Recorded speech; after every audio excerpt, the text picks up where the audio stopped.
Hey there, viewers! Have you ever trusted a person only to find out they've been lying the whole time? It can be really heartbreaking. You know there are professionals who are trained to tell if you're lying. FBI agents, border control, many of these jobs require you to fish out the truth. Let's talk 7 ways to tell if your friend's a liar. Do they speak a little too much? What happens when you ask for their story backwards? Wait, do they compliment you way too much? We're talking all that and more.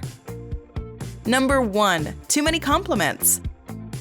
We all love being complimented, but if your friend is complimenting too much, they may have some tricks up their sleeve. There are many techniques liars will employ as a way to distract you from their dishonesty. In the case of excessive compliments, this may be done as a way to get on your good side so you won't ask any questions. Even if you do suspect them of dishonesty, you'll be hesitant to call them out. But do I really want to confront this person? They're being so nice to me. The compliments are quite simple. They often have to do with your appearance. Nice dress. I really like your hairstyle. Man, where'd you get those shoes? The compliments may even be personality-based. You're so funny. I just love talking with you. There's really no better listener. You'll also find the liar agreeing with you on everything. If they're truly bent on you not discovering the truth, they'll even agree with things that go against their principles. Maybe they'll laugh at things they don't normally find funny. Maybe even side with you in a political debate. If you've spent a lot of time around this person, you'd pick up on this pretty quickly. Now please, don't think that all complimentary people are like this. There are some people who are just really nice. Do you have a story where a friend told you a creepy lie? Did you fall for it at first, or did you know from the beginning? Sound off in the comment section and start a conversation with our bestie community. Number 2. Changes in behavior. There are countless things liars will do to accidentally reveal themselves, like being visibly uncomfortable, for instance. If you have something to hide, it's gonna show through your body language. Unless you're a trained CIA agent who's infiltrating an organization, you'll never be fully prepared to lie. A liar's body is going to do things they don't even know are happening. If you feel like your friend is lying, watch to see if they answer their questions in brief, sometimes one-word answers. This often occurs when you're trying to get details that they don't want you to know. Why didn't you come out last night? I couldn't go out. Well, why? I got sick. With what? Not sure. I just started puking. This conversation normally goes on forever and raises more questions than it answers. They may also show lapses in memory when it comes to crucial details. This may be because they're trying to omit points in the story they don't want you to hear, or maybe their nervousness is actually causing them to forget things. Another telltale change will be their use of superlatives. If they look visibly distressed and you ask how they are, a liar may respond by telling you they're awesome. Things are great. Never been better. It's all used as a diversion from the truth. Number 3. They speak way too much. A liar will often overspeak as a quick way to legitimize themselves. They can really talk your ear off. This may also be a conscious attempt to talk your ear off so you won't want to hear more. If they're really smart, they'll throw in a bunch of details at once as a way to confuse you. It's also important to watch how fast they speak. A nervous person tends to speak quicker than usual. They might also speak at a much higher volume. Because their nerves are going, you will likely hear their voice crack. This is said to happen at the point of deception.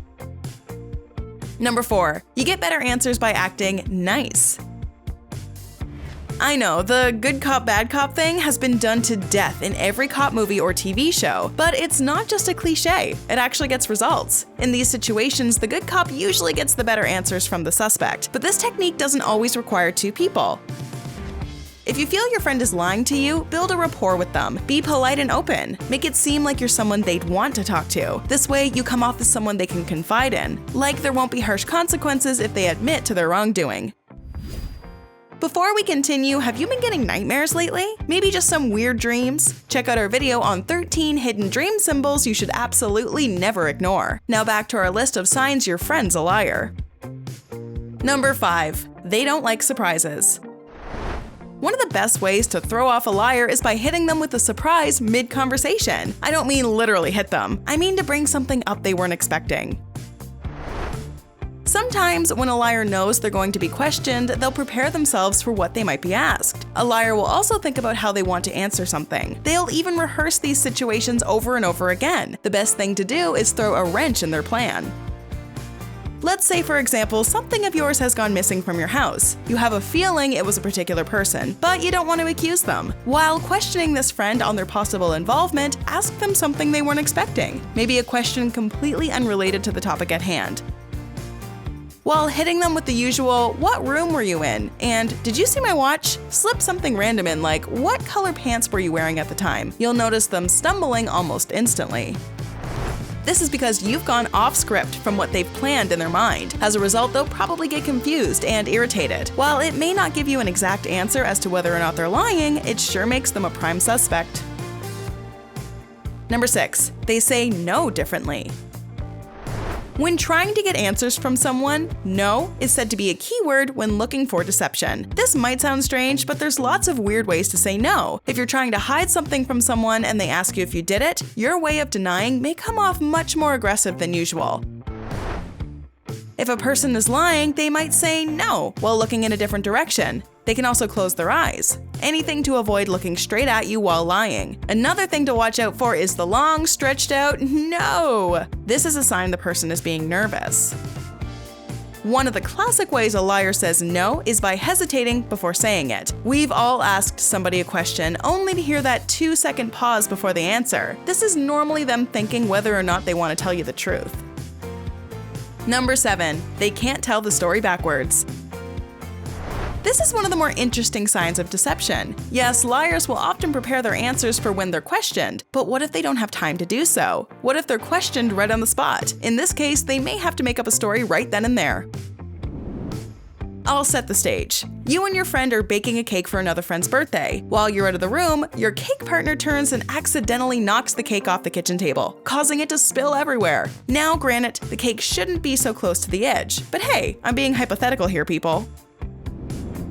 Not 20 seconds after, you return to see the cake all over the ground. Devastated, you ask your friend how the cake got ruined. Now, you'd think the person would just come clean right there. But oh no, some folks refuse to go out silently. If your friend can't tell the truth, they'll probably deliver a quick, fabricated account of what happened.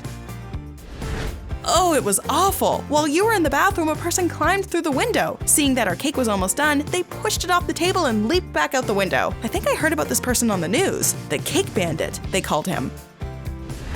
Now, in this case, you don't need a backward recital of the story to know it's complete BS. You don't even have a window big enough for someone to climb through. But if you'd like to have some fun, ask them to repeat the exact details of the story from the end, all the way to the beginning.